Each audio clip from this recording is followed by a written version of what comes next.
Hi, everyone, and welcome to the Title Block Live for July 9th, 2020. I am your host, Michael Cruz, and this week I join the Associated Designers of Canada in sponsoring tonight's panel discussion on supporting BIPOC casts with your design. As usual, this will be released on the podcast stream for the Title Block, available on Apple Podcasts, Google Play, Stitcher, and your favorite podcatching app, where you will find interviews with Canadian theatre designers about their history and their craft. Go to thetitleBlock.com for more information, and information on tonight's sponsor, the Associated Designers of Canada, can be found at designers.ca. Now, let me introduce you to tonight's panel. Before I do that, I'm just going to make sure everything is going well. Yes. Excellent.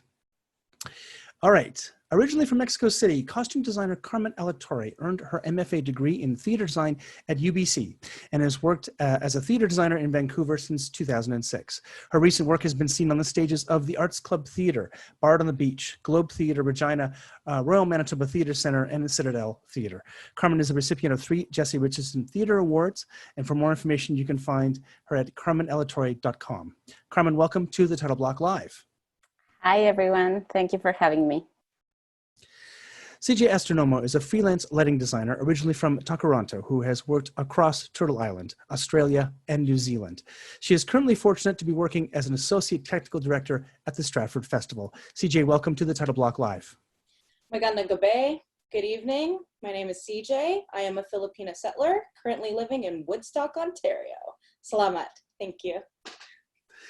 Excellent. Sammy Chien is a Taiwanese-Canadian immigrant and queer artist of color who is an interdisciplinary artist, director, designer, performer, mentor in film, sound art, new media, and performance. He has worked with Troika Ranch, Christopher Doyle, and is being featured on CBC Arts and a BenQ commercial. He's an official instructor of Isadora and artistic director of Chimeric Collective. Sammy, welcome to the Title Block Live. Thank you. Thank you, everyone, for having me. I'm connecting you all virtually from Vancouver, the coast on City Land. Excellent. Sound designer Deanna Choi is a recovering violinist with a background in behavioral neuroscience. Her latest project is designing the sound of her kitchen production of Into the Woods, starring her KitchenAid stand mixer, Matilda. Deanna, welcome back to the Title Block Live. Thank you so much for having me. I am a second-generation Korean settler and currently residing in Toronto. Excellent. Set and costume designer Rachel Forbes is an award-winning Toronto-based set and costume designer. I said that twice. She creates for theater, dance, opera, and film all across the country. You can find her work at rachelforbesdesign.com. Rachel, welcome back to the Title Block Live. Thanks for having me. This is great. I'm many generations Canadian and Trinidadian and Jamaican.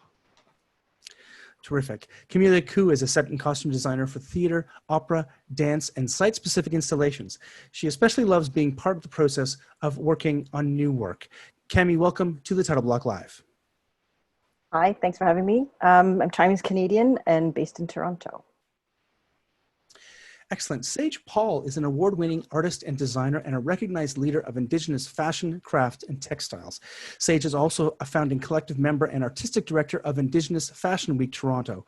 Her art and design practice is conceptual, creating narrative-driven garments, crafts, and costumes for artistic presentation, fashion, film, TV, and theater. Sage, welcome to the Title Block Live. Hi, everyone. Thanks for having me. I'm here in Toronto. I'm Dennis Southwene, as well as, I think, 5th generation Canadian on my mom's side. And I've been in Toronto for a long time. Terrific. And Kimberly Purtell is an award-winning Toronto-based lighting designer for theater, opera, and dance. She's had the opportunity to design across the country and internationally. Kim, welcome back to the Title Block Live. Thank you for having me. I'm a white settler of English, Scottish, and Jewish background. Thank you. Emily Soussana is a projection set and lighting designer based out of Jojajay or Montreal. They are the co-founder of Potato Cakes Digital, a production design and digital arts collective whose mandate orbits around the integration of technology into traditional art forms and the exploration of how visual art can help facilitate the telling of a story. Emily, welcome back to the Title Block Live. Hi, thanks for having me. I'm a white descendant of Scottish-Irish immigrants on my mother's side and Jewish immigrants from France and Morocco on my father's side. Awesome. And finally, Michelle Ramsay is an award-winning Toronto-based lighting designer who works with dance, theater, and opera companies across the country. She's also on the board of the Associated Designers of Canada, who is co-sponsoring tonight's event. Michelle Ramsay, welcome back to the Title Block Live, and I will give it over to you to moderate tonight's panel. Great. Thanks so much, Michael. Hi there, I'm Michelle. I'm a queer white settler from Jewish and Scottish background. As Michael said, I'm also a lighting designer and your moderator for today. I'm speaking from Toronto on the traditional territory of many nations, including the Anishinaabe, the Haudenosaunee Confederacy, the Wendat, and more recently, the Mississaugas of the Credit First Nation. I am grateful to live and work on this land. Thanks everyone for joining us today. Thank you to the Title Block and Michael Cruz for hosting this important discussion, and to the Associated Designers of Canada for providing some funding. I would also like to thank Connor Moore and Michelle Cutler for their support putting the panel together. So the title of this panel is Supporting BIPOC Casts with Your Design. Before we start, I just want to say a little bit about where this panel came from. Today's particular discussion is something that has been brewing for a very long time. It was born out of years fielding questions about what gel color or tricks I use to light various skin tones. I've also had a few requests to talk about this in my capacity on the Professional Development Committee at the ADC. And then the In the Dressing Room hashtag and the Stratford Black Like Me and We Are All Standing Strong panels came out, as well as many others in the past few weeks. I am very grateful for those that shared their stories and re-traumatized themselves. We are in a time of long overdue change in theater, and we need to ensure that design is part of that change.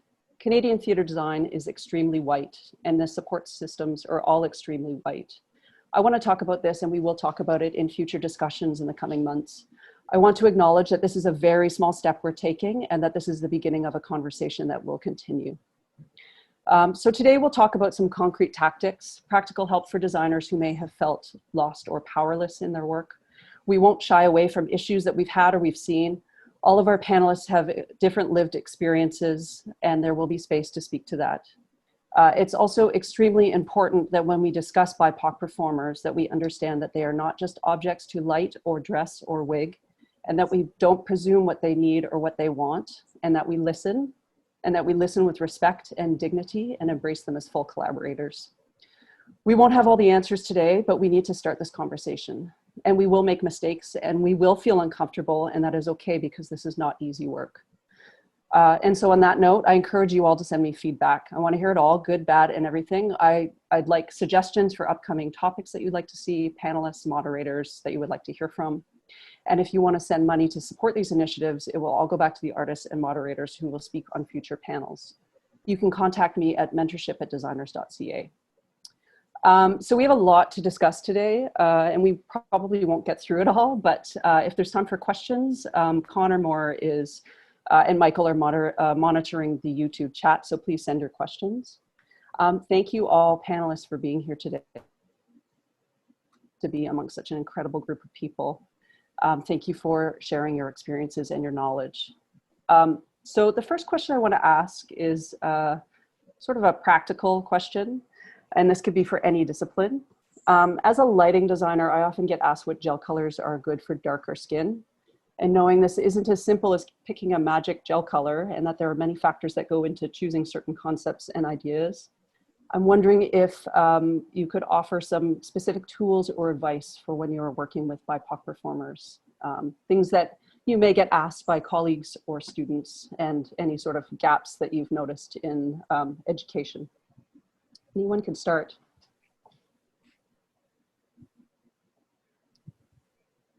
I'll start. I remember when I was a young starting out lighting designer, and full disclosure, I didn't train as a lighting designer, I trained as a director and learned about light.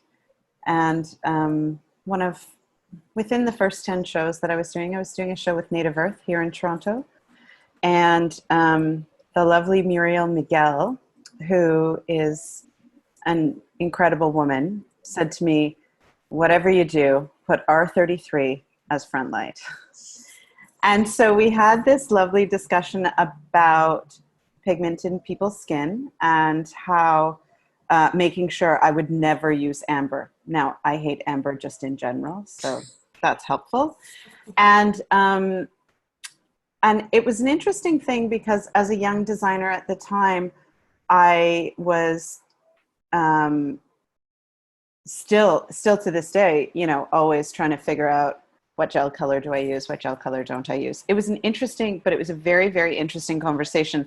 And at the time, back in 2000 and I don't know, 1 or something, the 300 series of Roscoe colors had come out, and I'm like, and I'm going to try this R333 and see what that looks like.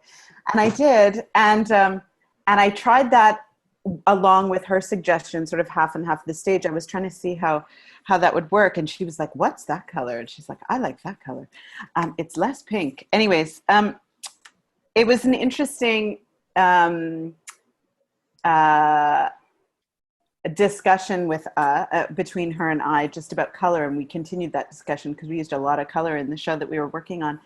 And one of the next shows I worked on was the show at the Factory Theatre here in Toronto, and the costume designer had said to me, should I tee down that shirt? There was 2 female white actors in the show and 1 male Black actor in the show. And I said, no, don't do it. And she said, why? And I said, because we're sitting here in a rehearsal hall with fluorescent lights, and I'm trying to figure out what colors exist in each person's skin. There's no point to tee down somebody's shirt just because their skin is darker.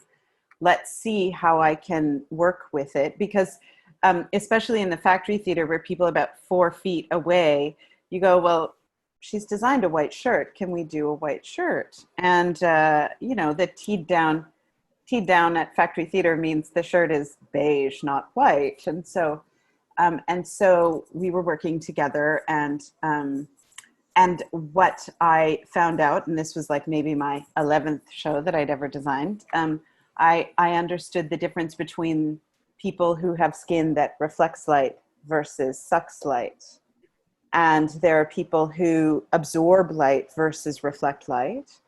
And then I started to play with, because I had heard from designers who were much older than me, well, you just choose the color based on the majority of people in the show.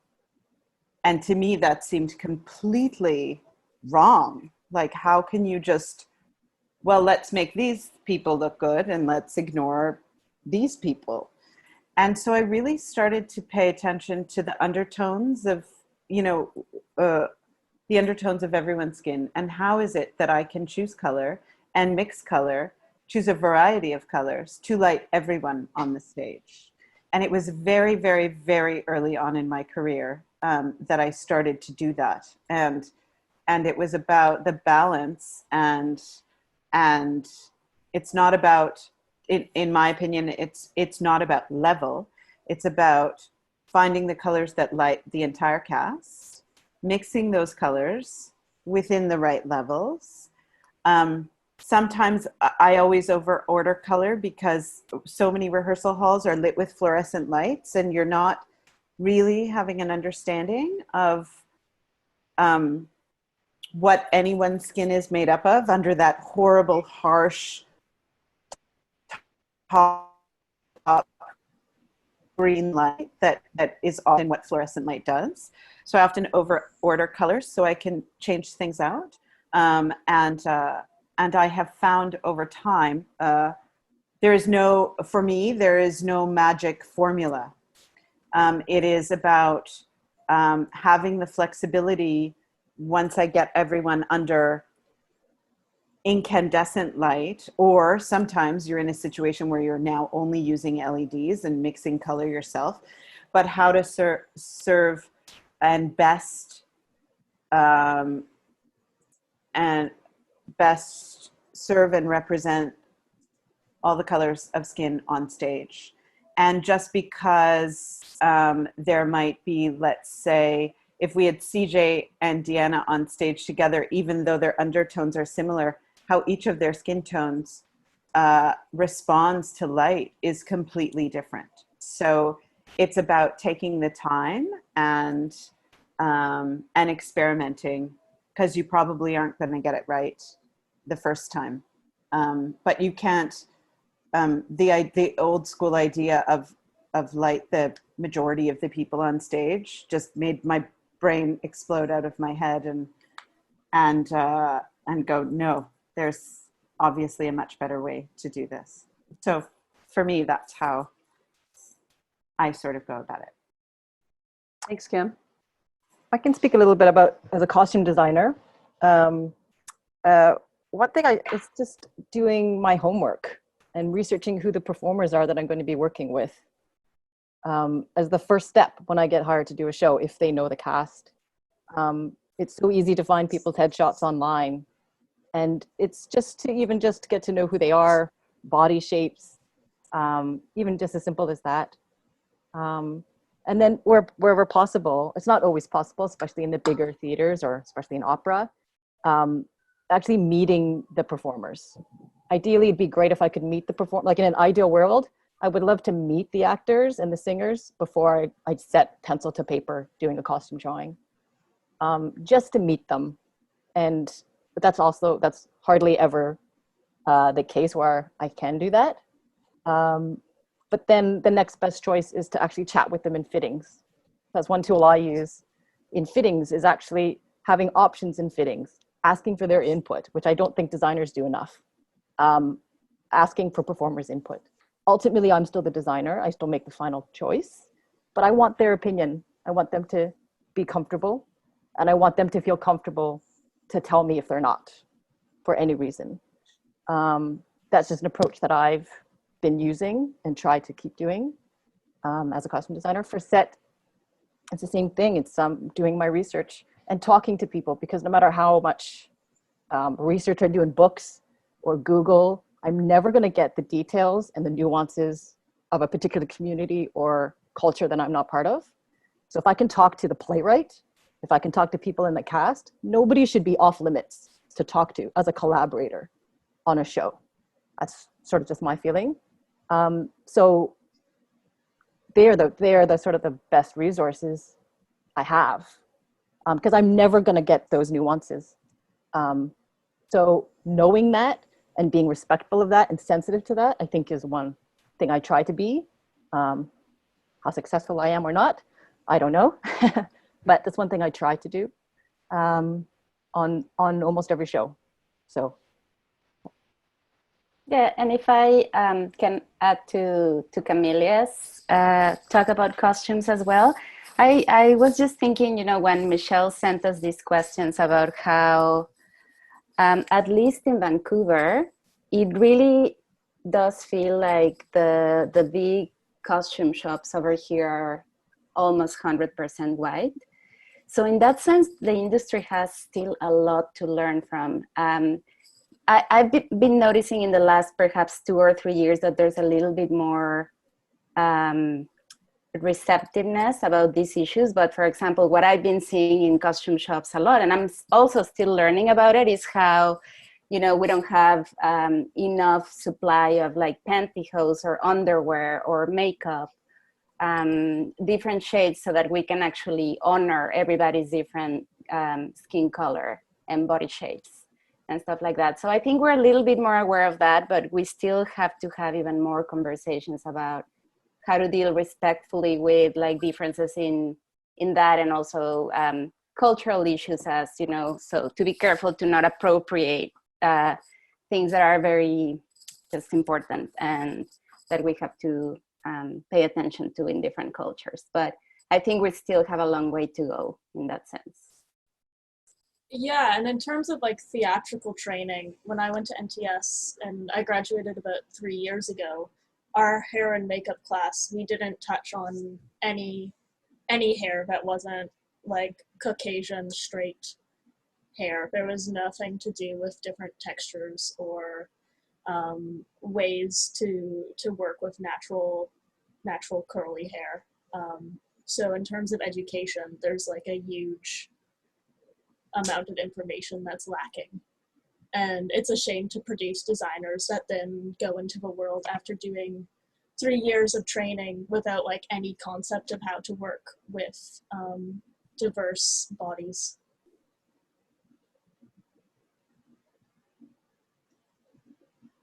Yeah. Oh, you're muted, Sammy. Yeah, I can share a little bit about being a projection designer and working with actors as in terms of filmmaking. Because I had this one experience where I was working with a queer Asian actor, and throughout filming, I was trying to hold space for him, saying I understand, what you might be going through with being queer and Asian, but still, in the end of the day, when the footage came out, when I first test run it, the actor was crying. It was in tears, just because there's so much stigma around, especially for Asian queer males being on screen, and that kind of association with mainstream screen culture, that it hasn't been spoken about so much in terms of model minority issues, right? So then it hit me so deeply in my heart, because of my research has a lot been focused on that, and I was thinking of I'm here wearing the hat of a projection designer, and trying to create content to deliver for this show. How do I take that extra step to actually hold space for the people I have the lived experience for, right? So I was thinking around, I was talking about Asian skin tone, how practically how to work with Asian skin tone in the way that film school doesn't teach you in the same way as DPs, right? And I was thinking around what kind of work I can work around. And so in the end, I found out it's not just a technical thing. There's a whole much complexity of power dynamics that comes into play, right? So the skin tone can change, and I was trying to do is actually talking to lighting designer around changing the hue of lights in space. And in tech, I will actually project the film itself. And I use Isadora, which is a software that you can actually change contrast and color and lots of stuff in real time. So we're taking budgeting extra time just for balancing hues and saturation. So then, and even giving time for the actor to actually look at it with us together to feel if they're comfortable, how their body is being presented on screen and on stage, right? So I thought those things that we've done technically are really helpful in terms of working extra additional effort to make the actor feel more comfortable. I think that's for ethical reasons and for aesthetic reason as well. In the end of the day, I feel like I was lucky because I have a lived experience being a performer. I have been photographed by white males, and I can see in the picture my body reacts to that power so differently, and versus that actor who I have the lived experience for, that we can communicate differently. So I feel like for me it was a lesson to know, coming from my own lived experience, and also to do the extra homework and not to assume, but to do extra research on what it have mean for this actor to have to go through, being some certain invisible trauma that person might not be able to spoke about, and do extra check-in and talk about, how do you feel? Is anything I can really do, and budgeting extra time to do the check-in and showing the work, and actually, going to private space where the performer can actually speak with their heart and really tell you how they feel and show vulnerability. Then, because those tears for me was like, I want to avoid that. I want to avoid people having to come out and, to outbursts of emotions, right? I want people to be able to work in the way that feel uplifted and represented. So yeah, that's me, and I think those work are very worth it in terms of budget extra time to hold space for BIPOC actors.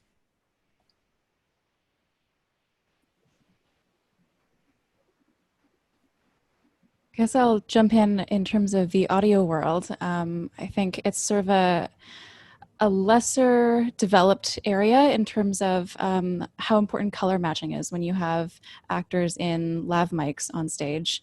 It's a practice that is certainly becoming more standard in a lot of the regional theaters and certainly on Broadway, because color matching isn't only for skin tone, it can be for hair color, wigs, any costume bits that overlap with a mic cable. And so, but often it comes down to a budget issue where if the producer hasn't bought the mic cables, they might be rentals from a company, and they're actually not allowed to paint them or do anything to them. So then that becomes a conversation that has to be had much earlier in the whole production process about if you're going to color match, then you have to be able to do that for all your cast members and for any eventuality. And so that also becomes a conversation that you can have as a sound designer with a costume designer and say, what do you have in mind for X, Y, Z, and where are we going to hide the mic packs and things like that. And I really love what Cami said earlier about meeting the performers and speaking to them and having their input, because a lot of times I've run into situations where performers had a really negative experience with a mic issue in the past, and so they get really hesitant or nervous about that in the future.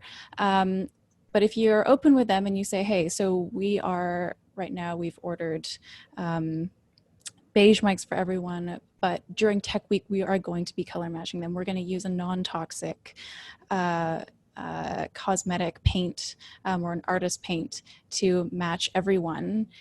So just let me know if you're uncomfortable with anything, if the cosmetics are rubbing off on your skin, if you're getting a reaction, X, Y, Z, please let us know at every point in the process. And I find that people are really responsive and open to that, because then they feel like they're being listened to and that their considerations are taken into account.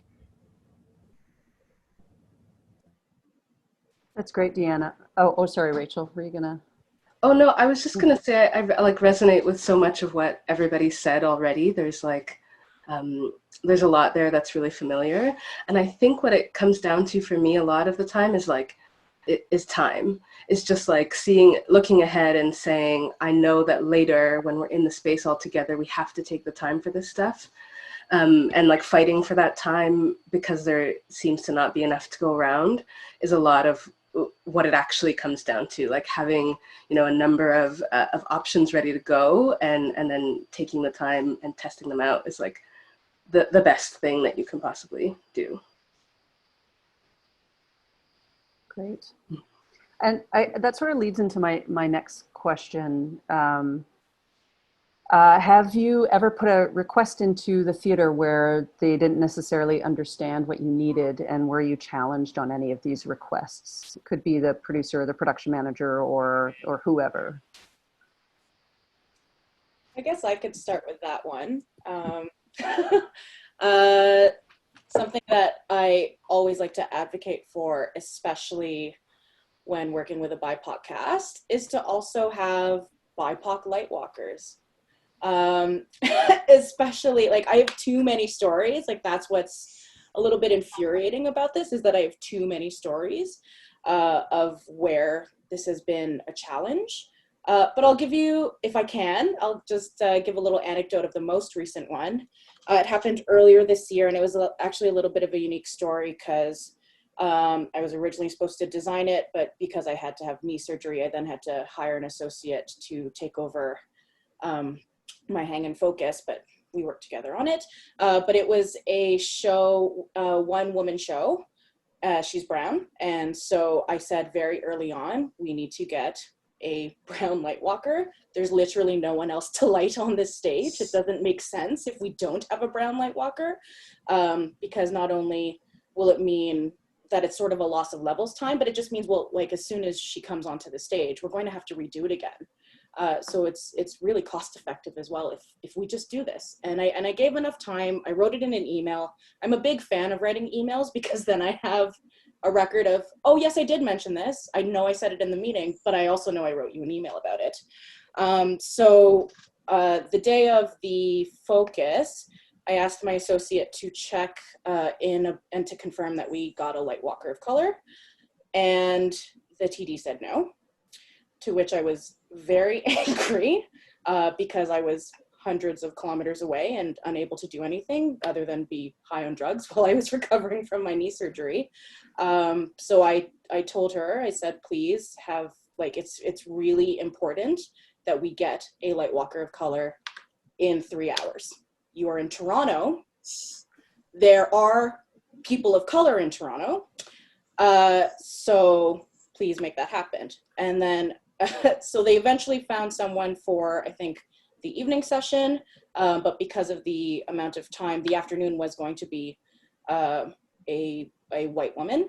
And I remember getting this text message from her, and it was something, and I feel a little bit badly saying this story because I know she feels, my associate feels really uncomfortable with it, but I at the time told her, no, you shouldn't be feeling uncomfortable about it. What was said to you is uncomfortable. But basically the TD had said, yes, sorry, we got a white woman for the moment, but I've asked her to wear bronzer. Yeah, exactly. So bunch of expletives said in the text. I was like, okay, well, this is like your first day in tech week. So let's just keep everything happy, keep going with it. But I really think it needs to be said. And I, for a long time, really wanted to share that story on the Designers Guild, because I just thought it was like, that is not the right reaction or the right solution to this problem. Not that it's a problem. It's just like, you didn't do your job. We asked you, and I remember she asked me to then say, when did we ask for a light walker of color? And I was like, stand by. Here's the email. So it was just very frustrating, and unfortunately not the only story I have of this. But yeah, light walkers of color, advocate. It's so important. I actually ask for, so if I have 4 races of people on stage, even though they budgeted for 2 light walkers, I say, I don't care, I want 4 people, and I want them to be represented on stage. And I remember a long time ago, I think only when I started to get my balls in theater, for lack of a better term, someone, I was designing a show that had an all-black cast, and they offered me 2 white light walkers, and I said, so I might as well, like, this is not appropriate. I might as well have nobody stand there, because I'm not, this is not at all helpful, except for somebody might be 5'6". Like, other than that, there's nothing that's useful about this situation. And so I have a tendency to yell and scream in those situations, because it is absolutely unacceptable. But certainly, as a lighting designer, that's the huge hurdle. And CJ, I do remember hearing quite a lot about that story when that happened, and I was just like, I can't. You know what makes me incredibly angry, because I don't have a problem myself speaking up at quite a loud level, is that I feel really horribly, because I feel like younger designers see this as being a problem and are fearful or something of speaking what should be spoken, for fear of being labeled as difficult. Well, in this case, I don't care if I'm labeled as difficult. It's not being difficult. It's the thing that makes me the most angry as a lighting designer, for sure. I think that intimidation aspect of it is so important to recognize, because when I'm working, a lot of the time I'm working in theater with other Indigenous creators, and we work within a very Indigenous way of working, whatever that means. But we just kind of find this way of working collaboratively. And I know theater is collaborative also, but it does feel very different in that collaborative approach in how I'm involved as a costume designer and the kinds of steps that we go. So it's not just like, how am I dressing those actors or bringing the directors and playwriters' vision to life? It's like, how am I involved in that process? And then when I step into a mainstream theater, that's where it's like becomes very intimidating, because I'm not used to working in that way. And I really don't enjoy it because of that. There's a lot of pushback. It's very intimidating. You don't want to be labeled as difficult, especially when I'm not working in theater all the time. Of course, I don't want my reputation to be harmed, because I enjoy the work. And so it's very difficult to be able to speak up to those instances. But when we're talking about systemic operation and the way that it's working. It's like it goes right down to like the very way how we're opening up that space. How are we opening the door and welcoming people in? And that's so important in most of the shows we're doing, where it's like there's a protocol to follow by inviting people into the room so that people don't feel afraid to speak up, so people have the chance to say whatever they need. And how are we all going to work together to make sure that we can do that? Because going back to that last question, we can research all we want and we can really get these great ideas, but if we're not all on the same page, I find it really, really challenging to do something where, you know, we've all actually listened to each other. You know, we've really truly listened and acted on that. Yeah, so when I'm thinking about making a request to a theater, I feel like that intimidation, like first addressing that, making a space that is open, where we are allowed to ask, and we don't have to be afraid of being labeled difficult, or we don't have to go irate to be like, we need this, right? Like we should be in a space where it's okay to ask for these things. Yeah, and the current structure of the way that most Canadian theater is made, where it's like super hierarchical and super top down, like only breeds toxicity. Like there's no point having one person be like the theater god and then have a bunch of theater minions. Like that's not how you make good art. When I was working on a piece, one of our dramaturgs kept like doing like this motion. For like, this is how theater is made currently, and like this is how we should make theater, because like the way that in every department that we're approaching creation right now is incredibly flawed, and like the only times in recent history I have felt like actually free to like make mistakes in design and like risky choices have been on like Indigenous shows, where there is like this atmosphere of creation and collaboration that exists amongst everyone, instead of just like, oh, there's a director and I must obey them.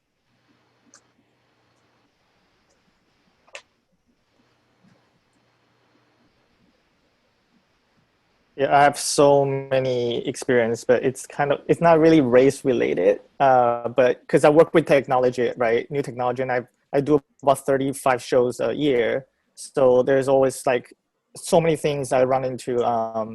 But I think for me, the most important thing as a projection designer, a new media designer, is to work with a production manager, TD that you fully trust, that who understand what you do.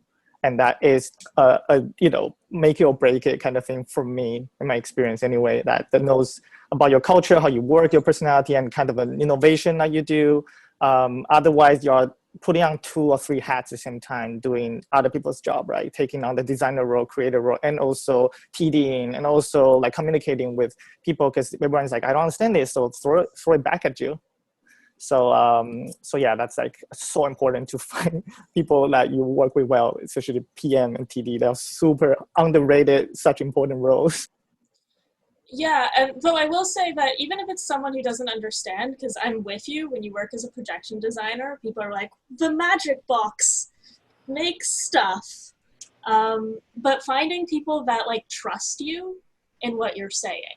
So like, even if they don't completely understand why you need the projector you say you need, they like trust that you've done your homework and will make it happen.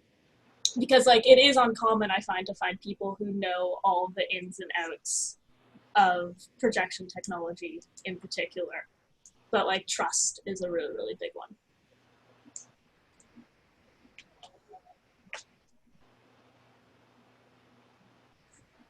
Does anybody else have anything they want to say before we move?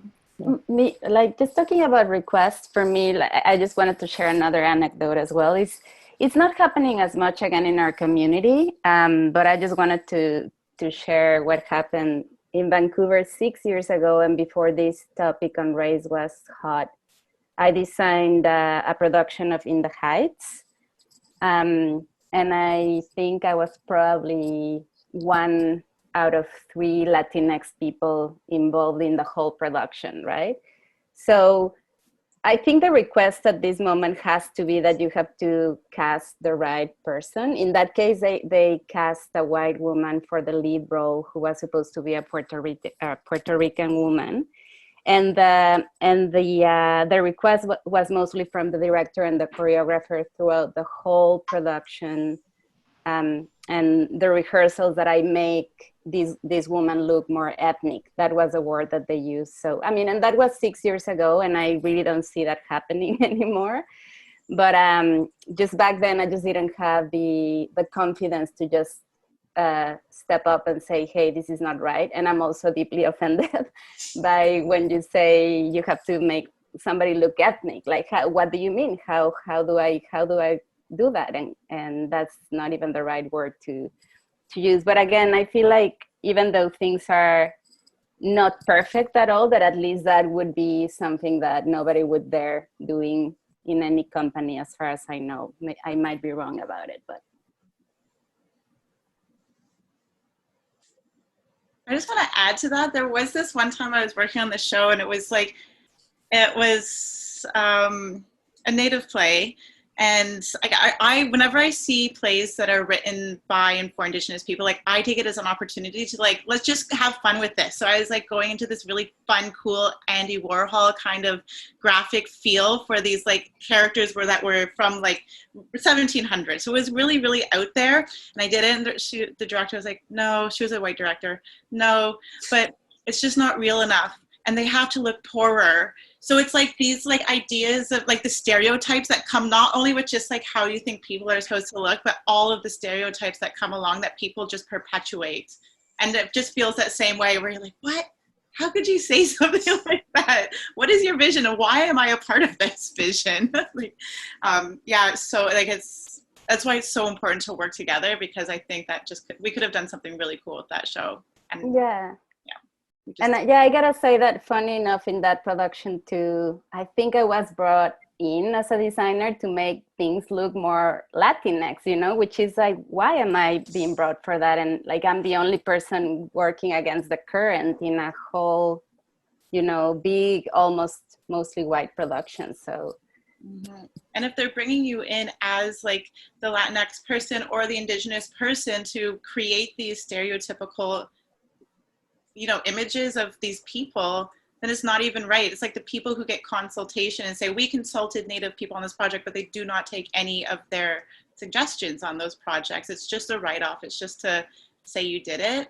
And that it happens all the time for me. Yeah. I have a small anecdote. I'll try to keep it short. Just kind of going off of what Sage and Carmen was saying. I did an opera last year, and it was fantastic that in terms of that the cast was the most multicultural cast of an A-house opera I've ever worked on. And it was really, really great. And this one character was portrayed by African-American baritone, and his character is meant to have a haircut. So he's supposed to, and they're poor artists. So he's supposed to look poor and have a long overgrown hair. And I was having a lot of pushback from my head of wigs. And part of that was because other than photographs from the period, I didn't know how to articulate what an African-American man's, 5-month hair should look like, other than photographs. And he was not quite getting it or doing it. And I didn't know how to articulate it. So there was a lot of back and forth between both of us. It resulted in me not seeing the wig on the performer in a fitting before tech dress, which is really bad. And I was like, I don't want to put that on him. I don't want to put that on him. They put that on him. And I was like, by act 2, I was like, it's cut, it's going, because it was just sending the wrong message. It wasn't a stereotype we wanted to perpetuate, even though it would have been period, even though it would have been, accurate, I guess. It didn't look good on the performer. It didn't perpetuate the right message that we wanted to, or the right stereotype that we wanted to. So in the end, we cut it. And then I got no pushback at that point. But it was a bit of a battle the whole time, because the wig maker really wanted it to make it happen and really wanted it to do it. But it was just, so I learned a lot on that. Yeah, it's great. Yeah, hair is like, for me, that's the biggest requests that people don't understand that I make, especially when it comes to, like, you know, if you have a Black woman and you need something like braids, and people are like, what, that costs hundreds of dollars? And you have to say, yes, it does. Put that in the budget somehow. You know, like, that seems, to me, it's so obvious, but, you know, they're not thinking of those things. Or, you know, sort of requesting a Black barber in small towns can be really tricky. But those kinds of requests where people don't understand why you're asking, it's really bizarre. I've been lucky, though, the last few years. I feel like people, you know, in general are getting better, but definitely that's the one that's like the least understood thing that I come up against often. That sort of leads into another question around primarily white theater companies. There's so I just want to ask what your experience has been with primarily white theater companies programming BIPOC shows, and how you felt companies handled it. Did you get the support you needed?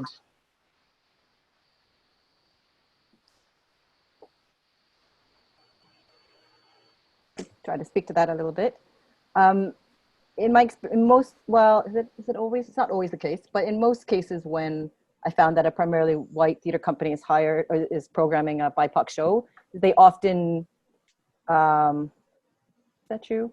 It's, from my experience, it has been true that they've hired a BIPOC director, who in turn hires BIPOC creative team and actors. So in that way, it's been positive. For example, like Shaw's programmed The Orchard by Serena Parmar, hired Ravi Jain, who hired me. And then, but it was also the play about Indian farmers in Okanagan. So naturally he hired and pushed for actors of Indian descent or diaspora, which was great, which I think is rare, especially at those festivals, the big festivals. I also speak a little bit about, so Middletown at Shaw is not a BIPOC play at all. And in it, there's a problematic moment. So the playwright wrote in a moment where a character who's not Indigenous has to put on a Native American costume and do a dance. And it was meant to be romantic. It was meant to be old American West, American Old West kind of thing. You can't do that here without, it's just not appropriate. And so our director, Meg Rowe, pushed the theater company to either hire an Indigenous actor for that part. We didn't get that request. But then also, so then she consulted several theater colleagues who are Indigenous about how we should approach this, because it was being portrayed by a non-Indigenous actor, and the character's not meant to be Indigenous either. So it was problematic in many ways. So I found the theater company programmed it without really realizing those implications. So it was up to the director and us as a creative team, as a a group of actors putting on this show, to sort of find a way to do it appropriately. It was less on the theater company, but I found that interesting that the theater company programmed it without really thinking about that, just because it was a famous and popular play. So. Thank you, Cami. Yeah, I mean, sorry. I feel like it's starting to shift a little bit. Last year, I was an intern at the Stratford Festival, so I was supported by the Metcalf Foundation and the PTTP grant and OAC to intern with the director of production. And by doing that internship, I was allowed to sit in on some season planning meetings. So it was interesting to hear how they came together to discuss putting together what would have been our 2020 season, which included Res Sisters. And I just remember them really advocating that they wanted to get an Indigenous creative team behind it. And so I feel like there's now starting to be a lot more conversations about putting that empowerment into and putting together a team that can help support that. I would have been really interested to see how it would have played on stage, and if the intention would have grown into being what they hoped it would be, and be fully supportive of the Indigenous cast on stage. But yeah, I feel like, you know, it's all, especially now that we're talking about it more, I really do hope that predominantly white theater companies will actually be more active in their season planning. It's one thing to program plays that are written by BIPOC playwrights and are put together by BIPOC directors and whatever creative team comes out of that. But if you are intentionally putting BIPOC casts into plays that have been historically white, how does that shift, and what are the choices that you're making to do that? So for instance, again, speaking of Stratford, they had made a choice to cast a Black woman to play Hamlet this year. And how does that shift, and how does that play differ going into that? So I don't know, it just comes up with some interesting questions for moving forward in the future, and I hope something good comes out of it. I think, and it depends on theater to theater, but I think that there's often a lack of acceptance of different theatrical practices that might come about from programming a BIPOC play. So there's like the theaters are really excited to like diversify their season, but aren't necessarily willing to put the money or time into fully supporting these productions and the people involved in the productions, and that like if the creators involved don't want to work a 6-day work week, all of a sudden like that becomes a big issue. Or like I was with Camilia when we toured to Persephone in Saskatoon, and they were like not equipped to have that show there in any way. They didn't treat the artists with respect. There was blatant acts of racism that weren't addressed by the theater, and like even the fact that they like billeted the artists super far away from the space was very disrespectful. And so like it's great that theaters want to program BIPOC shows, but they really need to be aware that you can't just take a show and like put it into like a English colonial theatrical system. They need to do the work holistically around that. I really like the way you phrase that, Emily. As in Sage, you also mentioned this about how the Eurocentric model tends to be much more hierarchical in terms of how we work and collaborate or even exchange ideas. And I just find it interesting and also mildly problematic that there's an idea of a divide that for a BIPOC play, we would tend to, for lack of a better term, decolonize the artistic practice, as opposed to applying that ethos to a white written play as well, or a play directed by a white person. Why can't we apply that to all theater making, so that it's not only it doesn't only have to be a BIPOC written show where there is more lateral communication and consultation. And I'm not sure, Michelle, if this is the next question you're tackling about consultation, but it's good. Go on. Okay, go on. Okay. Yeah. Because I find that term is it can be very loaded in terms of when a quote unquote consultant is brought into the process. Are they brought on in the early dramaturgical stages? Are they brought on as more of a production consultant? Are they paid a commission? Like, how are they compensated for their labor and their time? You know, what if it's someone who's actually not an artistic practitioner by the technical definition, but they are a relative of a performer? or even a designer who's asked to bring some of their knowledge or their teachings into a process, right? Sometimes it's not a financial compensation that's actually appropriate in those times. It's better to gift someone or, or just invite them into the rehearsal room so that they can meet everyone. And so understanding that there are these different ways of navigating that, and that Yolanda Bonnell wrote a really great piece earlier that was saying that consultation does not mean consent, or it doesn't automatically equate to consent. Consultation is just the first step in opening that door.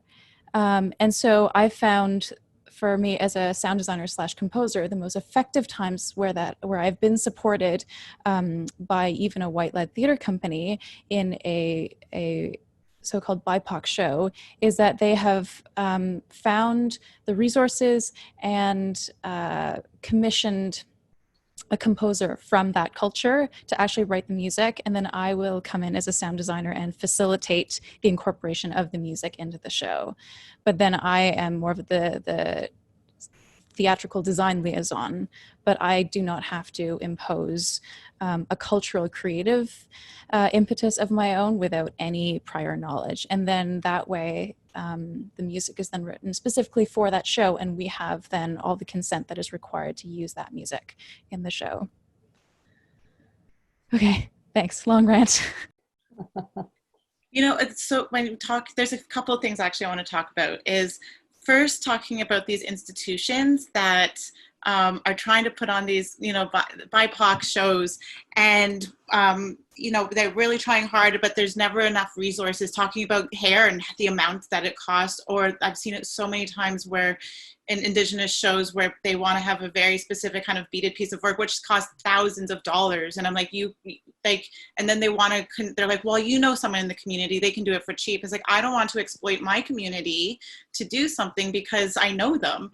And it's like, if we're going to start building our the theater industry to be more inclusive, I think it's so important to make sure that we are budgeting for that to happen. And what's happening in these big institutions like NEC or wherever is that they are this huge institution, and then they get funding, specifically Indigenous funding or whatever specialized niche kind of funding that they get.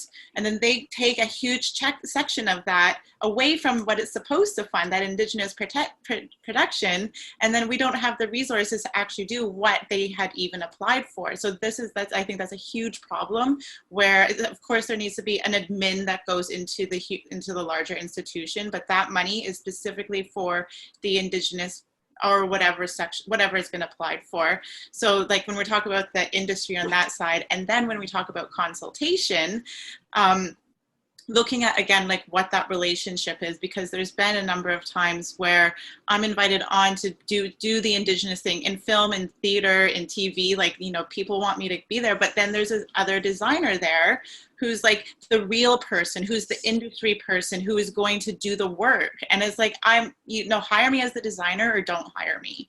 Like, I don't want to sit here, like, because I am qualified to do this work.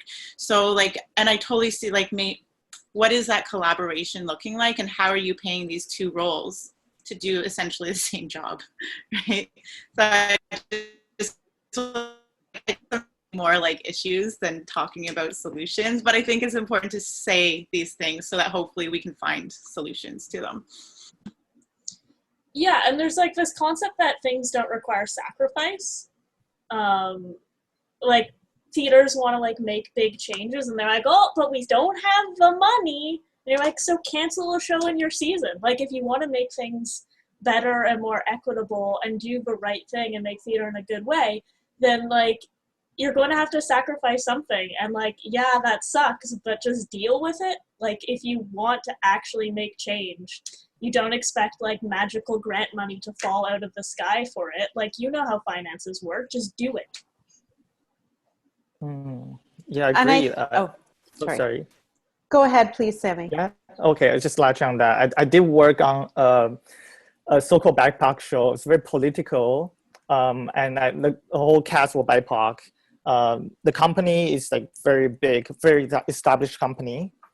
They hire a white director, and we were looking at the budget, and then it was like peanuts. It was like small, really indie kind of budget. And then that was kind of a first red flag for me to think about, like, why, if you want to work in, very culturally sensitive kind of work, it actually takes more than you think to produce a work like that. And then if you actually make the budget much smaller than the usual production, you are gonna actually marginalize this, like the culture, the topic, and the people themselves even furthermore.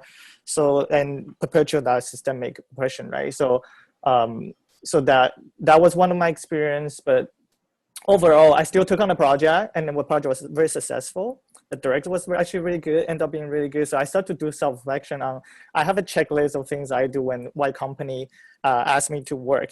First of all, I would tell myself that, I want them to hire me because I'm good, not because I'm a POC, right? Because you do the first thing checks, like, are they tokenizing me, or like, are they actually, am I the right fit for the project, right? After I do that checklist, and that, really go into like who are the producer, who are the designer, who are the cast, and like who are the people get involved, is it the right fit, or is it some kind of weird zigzag people being pulled together? And then and usually I go through a bit of negotiation to know what their intentions are, to see what they really want to do. Because I feel like, we are in this together. We need to take the first step to make that positive change, right? And I do encourage white theater company to keep making work, and make mistake if you have to, but really like step up and contribute as much resources as you can. We are all learning, because for me, well, like my whole life I'm working with white companies. That's a period, right? That's how we survive right now. We're in such a wide system right now, right? So, and I do have work, and I also, it's funny, when I work with like POC company, right? There's two POC problem too. So there's this like company that's all the staff are led by POC, and the director himself working on very culturally sensitive content, but the management is white management. And primarily when I perform or design, I realize that the audience are 90% white. And so I see this like kind of pattern of the director keep going back to the same old story, catering to the white audience. And I say, no, we need to go deeper. Now you have a full POC creators. We can go deeper into our own stories. But the directors keep pulling back. There's a producing kind of stress and burden that we need to uphold, and ticket sale, all that stuff. But I can just see that fear of assimilation and the kind of undertone white supremacy that we live in, and seeing the white audience loving what we make, and that being objectified further and further. So there's complexity in all different companies. So sometimes I feel white company can be more fearless, because they are like, well, that's why I want you, because I value you being POC, and I don't want to tokenize you. So let's try to make that step further. So yeah, we're dealing with different level of fear and simulation, and that's something to discuss and try to work towards. Yeah. I was just going to say, a handful of years ago, talking about both consultants and putting resources forward for BIPOC shows. There was a handful of years ago where I did 2 one-person plays. In Toronto, a number of years ago, there seemed to be a number of companies took on this mandate to put more BIPOC shows in their seasons, larger companies. And both of these shows I'd done for free, initially, Fringe Sumworks kind of ideas. They were presented by companies that I'd worked for many times when they eventually got picked up. I got paid the worst I'd ever been paid, because they were one-person shows. But the reason that they were, I don't know why I put one-person shows in quotes. It's because they, everyone thinks a one-person show is incredibly inexpensive, but also both of them required, one of them required an enormous amount of traditional Indigenous beading work that they were like, but we only have $100 for the costume. It's very clear in the show what it should have been. And the other one required the performer, it was a South Asian show that required some coaching and consultation regarding some of the subject matter, and then also some traditional dancing, of which we had to find someone to do it for free. And in both of those, were both in the same year. They were both ended up getting picked up and presented by larger companies who, these are one-person shows, so they should be cheap, and so weren't making the investment in these things. And it was really, I think certain shows that I've worked on since then, things have changed to a certain degree. But at the beginning of this sort of white companies taking on or presenting BIPOC shows, it was really upsetting at the time. Certainly in both of these shows too, the performers were they were the writers and creators of the shows. And so it was this idea, I mean, it's an unfortunate idea that exists in a lot of theater where things should be less expensive or for free, or who can get it for the cheapest. But certainly on these two shows, the idea of spending any money on anything that had to do with the traditional background of the story being told and representing that on stage was not supported, unfortunately.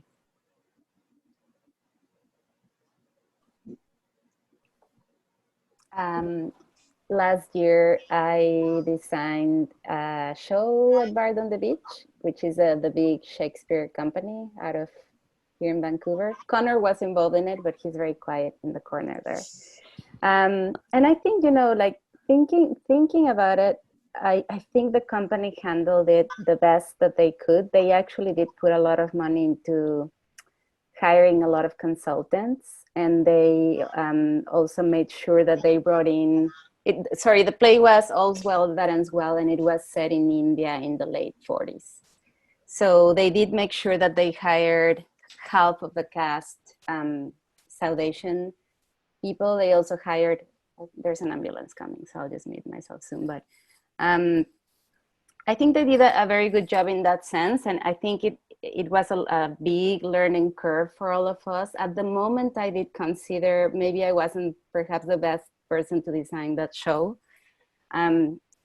My directors just kept saying that I was right. And then I think we just went through a really huge learning curve that was incredibly challenging for all of us, and that I really appreciate at the end, because I just realized that no matter how much research as a designer you do, if you are not part of that culture, there's always so many different aspects and nuances that just come into a culture when you just don't know it that well, just from your personal experience, right? So even though in the costume department we had at least 2 or 3 consultants coming in, just there were so many small details that I just wasn't aware of, like the way you wear a bindi and the color the bindi represents, and the way you wrap a sari, and the way you wrap a turban, and the way, a Sigman would wear their beard versus their mustache. It's just like all of it is really, really incredibly interesting information. But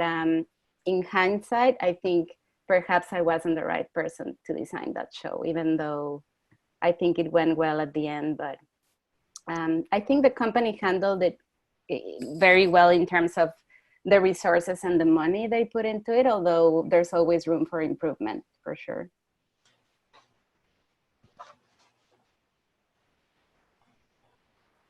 Rachel, did you want to say something? Oh yeah, I guess I was thinking about the sort of like consultant role, and I feel like the best scenario that I've had is where somebody is in a position of power, say a choreographer or a music director, and that person also is kind of a consultant in a way. So it's like putting the right people on the team can sort of like, it can make the difference in that way. And that person is then, doing that consulting as part of their work, if that makes, I don't know, I'm not sure if that actually is the best way, but those are the best situations where I've had where that person is accessible in a way, like to kind of answer questions and actually witness the work and also be part of the work, and that makes it feel so much better, I think. Like, anyways, those are the best situations that I've had that seem like consultants. I don't know if you would really call it that, though. I have a question about bringing on newish designers that are have specific skills in other areas, like a visual artist as a set designer, or a DJ as a sound designer, or a fashion person as a costume designer. And if you've worked with someone like that, or if you've worked with them within your discipline or not in your discipline, and how did that work? Did it not work? How did the theater companies kind of handle that?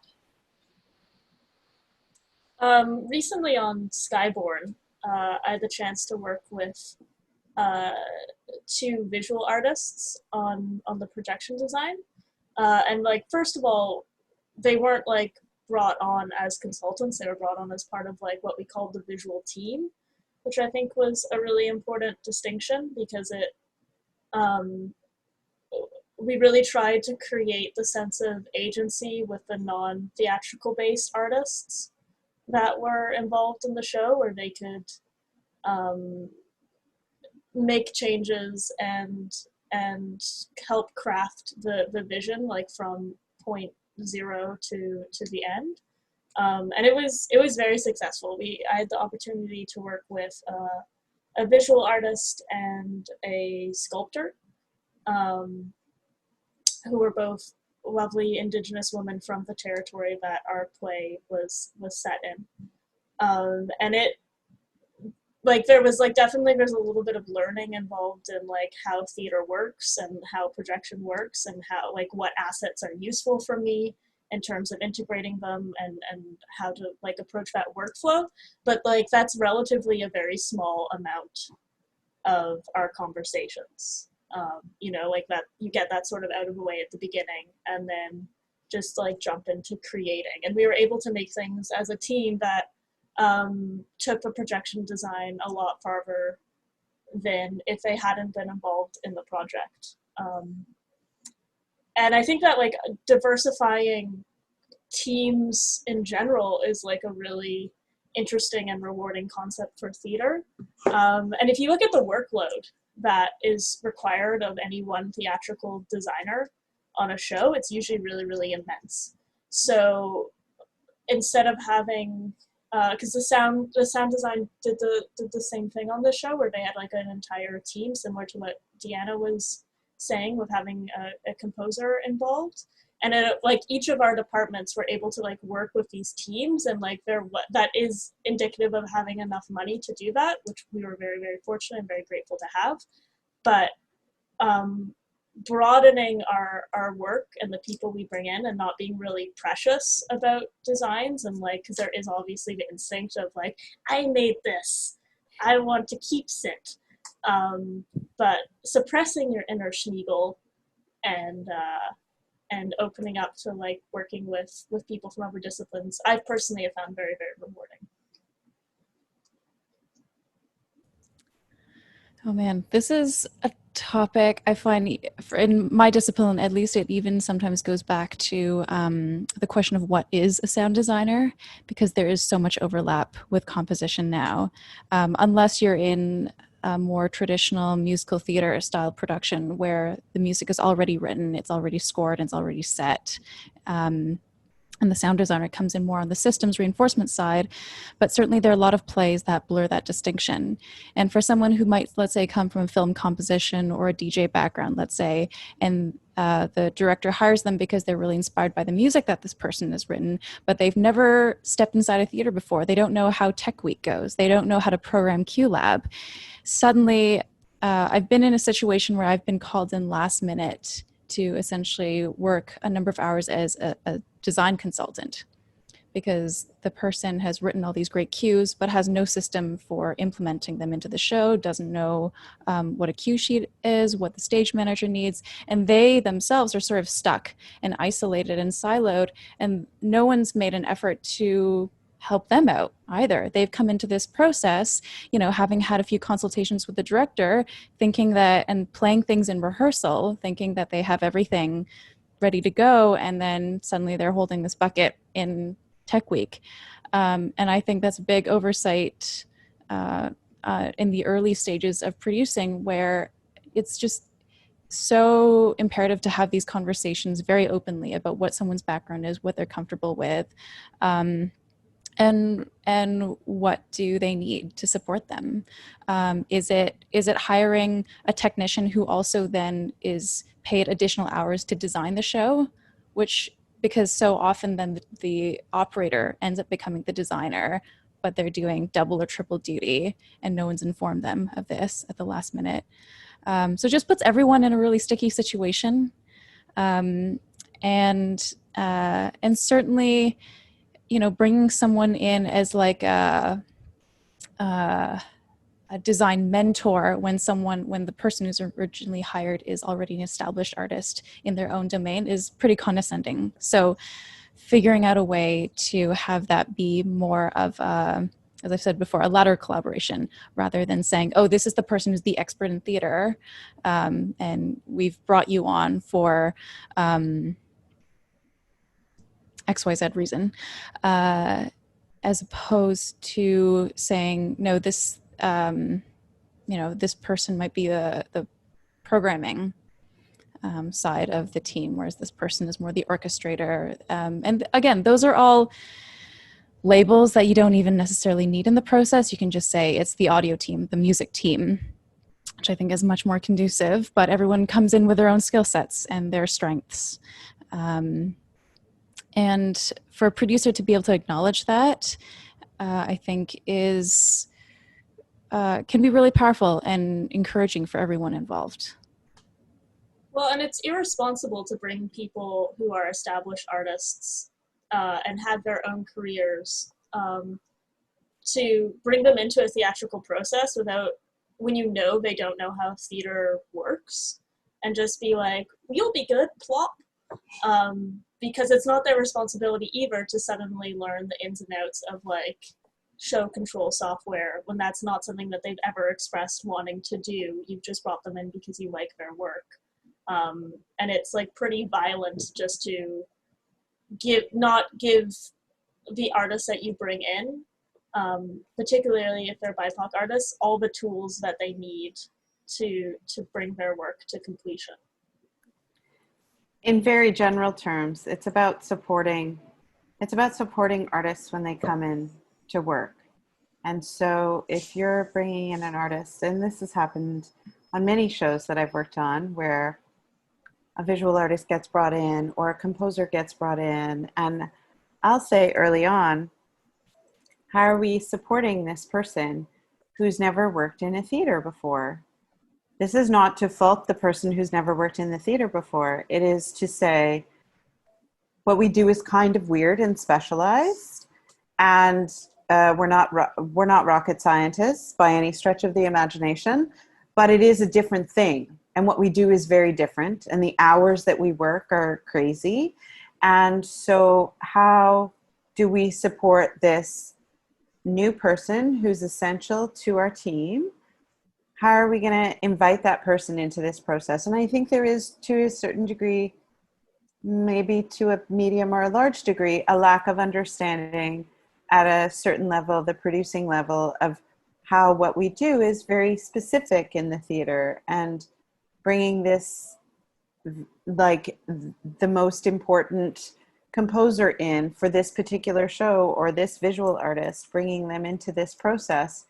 It's important to support them. And sometimes I would say,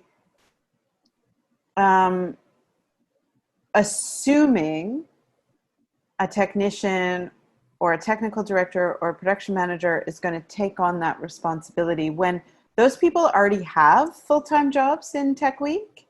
You know, it's not I also don't think that's fair or appropriate in terms of bringing that person's art to its full blossom, right? You can't just tag that on. And I'm sorry, I'm not trying to negate what you say, Deanna. It's just that, you know, a technician in a tech week is probably going to work 70 hours. So how do we add to their load? And so making sure that it's budgeted appropriately for, and that the person is provided with the most support they can be provided with, you know? And I've brought that up previously when we have someone outside of the theater coming in, and sometimes it's been met with positivity and dollars to support that person, and sometimes it hasn't. And then, to what Deanna said earlier, then emergency help gets brought in at the last minute, which doesn't need to happen. You know, we could foresee these things and create the support required or that would be helpful at the early stages, so that that person is free to do the art that they do, and the theater can help support how that gets implemented in a theatrical production. I just have a couple things to say about. I think I agree with everything that a lot of everybody is saying resonates, and because I've done a few shows where other non-theater collaborators have been brought in, and as a set designer, if they're visual artists, it's usually ends up being my job to sort of unify or make sure everybody's talking to each other, basically. And you know, processes have always been have sometimes been frustrating and sometimes been really great. The end result is always beautiful and nothing like we'd ever imagined if we didn't have those collaborators. And you know, as frustrating as sometimes the processes are, because we're so, I know I can be set in my ways of how I want to work and how I like to work. It's actually always kind of refreshing, because it's like, it kind of opens my eyes, like, well, why are we doing that even though we've always done it that way? Why are we doing that? Why are we working for 10 out of 12? It's like, you know, and why are we, you know, so I always find it kind of inspiring. It's frustrating and inspiring, and it's all good. So, but I just wanted to say that. Yeah, I am one of the people you guys are talking about. I came in without any theater background, no training in theater.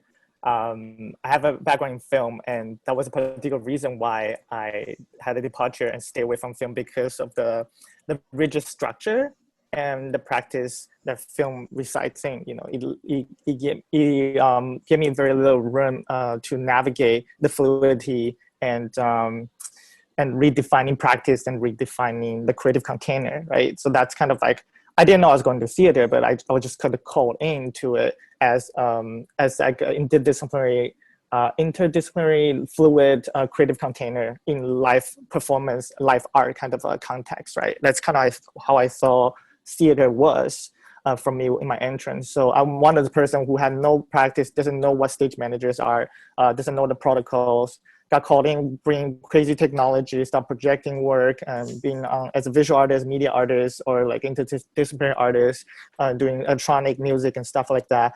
But you know, what I find is that when working in live context, people are there for a very visceral reason, that I can feel that people brought their heart and soul into the work, that it just leaves so much more that welcomeness and kindness in the work we do, because we're always in physical presence, right? In person, talking and discussing and working together. So I find that is a really great entrance, you know, as human being working together. So I almost feel like, for me, I think of it as like, you know, again, talking about decolonized practice, is that, you know, how do we come back to the arts as creative human working together physically, right?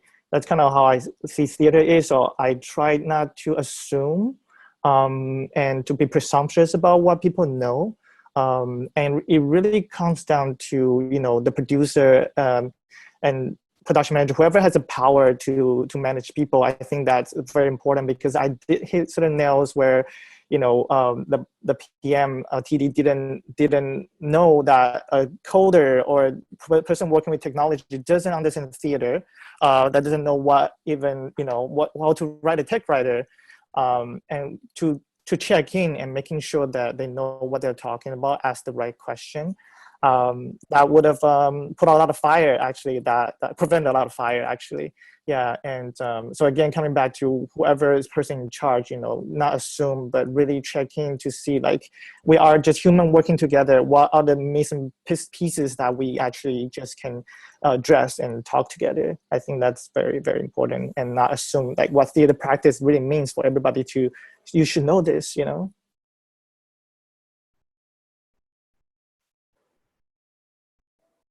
Yeah, it's really about that support, like the support that you don't know that you need. A lot of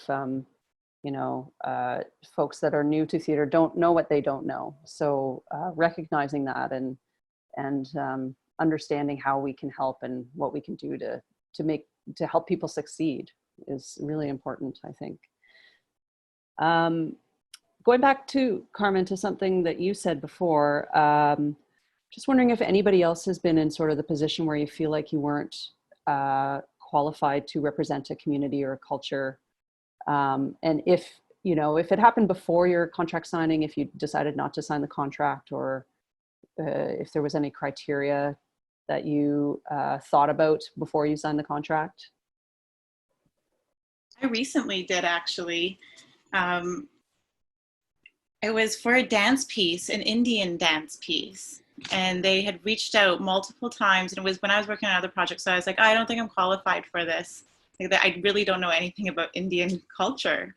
So I was like, no, but then they kept on emailing. They're like, we really want to work with you. And I had to be like, okay. And then I finally responded. I'm like, I really don't think I'm qualified. I don't know those nuances. And I think you should give that space to an Indian designer. But they did make a case that like they are here in Toronto and they want to work with Indigenous designers, and they want to just diversify their group because they are here and they want to give gratitude for being able to make art here. So it was along the lines of gratitude. And I was like, I understood in concept. I said, okay, I totally can see this, why we would work together. Of course, this makes sense. So I agreed to it. I was actually supposed to go up this past May, but obviously it's not happening anymore. But through the design process, it was really, really hard. The amount of research, like you were saying, Carmen, with like just the way the fabric is folded and the different prints and the colors. I mean, there's like, I know there's an idea around it because of how much I know within my own culture and what these materials and fabrics and movement and everything means, the way things are done.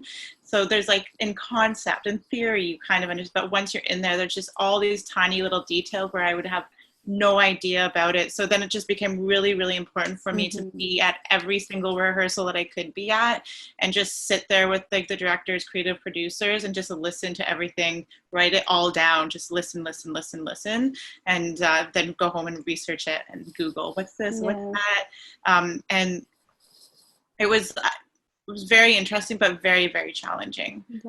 Yeah. And I almost feel like that is just one layer, at least in my experience in that show, the layer of getting the consultants and the cast feedback, and we have the choreographer giving a lot of feedback, but that was just the first layer. Then we had rehearsal, and then somebody would just come to me and say, that's a wedding in Delhi, and you're missing this piece of textile that since I was little, we've always had it there. And I'm just like constantly like, there was no way I could know that, But yeah, I guess that would make you feel like you're definitely not qualified for that. And I think we just have to be humble about it, I've also been offered, shows that are Indigenous in the past. And I think at some point I considered it. And even though the last one I did say it, I happily would mentor an Indigenous designer if you guys want to do that, but I would not take on a project like that now, knowing what I know. I think that'll be very hard. And also just like giving space for people to do the work that they're good at, right? Like, why would I take that space anymore? I have, early on in my career, I took all the work that I was offered because I was just trying to eat, and but learned so much because of it, and learned a lot about what I didn't know, what a privilege it was to learn the things that I didn't know, to be exposed to things that I had never been exposed to before. But as I got older, it's funny, it first came as a suggestion or to think about what I say yes to and what I'm not prepared to do, or what is not, that this is not a show that I should be designing as a white woman. And I remember it first came with an idea of age and the idea of making space for those that are younger. And then it came, you know, in my own feeling about my artistic practice, that this is not my show. This is not a show that, this is a show that somebody else should be designing, not me. And so there have been times, much like what Carmen said, and much like what Sage said, where I would say no, and someone would come back and say, and I would say, but why me? Like, why, what do I have to add to this room? I have a lot to learn from this room, but I don't think that you're producing this show for my learning. And so, you know, if I would say no and someone would come back and we would have a discussion, and sometimes that discussion led to me participating in the production, and sometimes it led to me leaving the production because there was nothing there that said to me, like, what do I have to add to this conversation? Do you know what I mean? So it's an interesting journey to go on, especially when you sort of step back from being a young emerging designer and just trying to make a living to going, what is the voice? You know, because as a young emerging designer, I never felt like I had any voice. I was just trying to light a show. And then is my voice important here, or is somebody else's voice important here? Or collaboration or idea. And so, stepping away and making space for other people, because I think that in this white theater world that we have in Canada, people just hire these people that they know. And so it's important to take a step back and make space. Yeah, giving space is so important. I had, this definitely happened to me, where I feel like I shouldn't take on certain role, certain job. And what I do is that first I'll refer to the people I think that should be most suitable artists to take on these roles. And then sometimes they'll get back to me saying, "Oh, these people are not experienced enough. They don't know this software," or blah blah blah.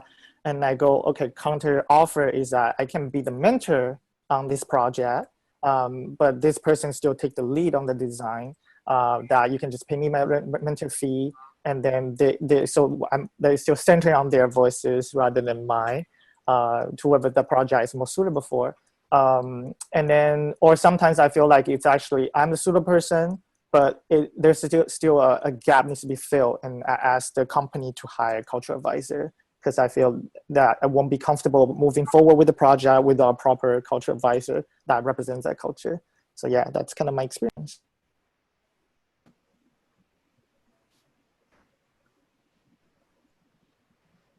Thanks, everyone. I guess my next question is centered around working with your fellow designers and how we can all collaborate better together.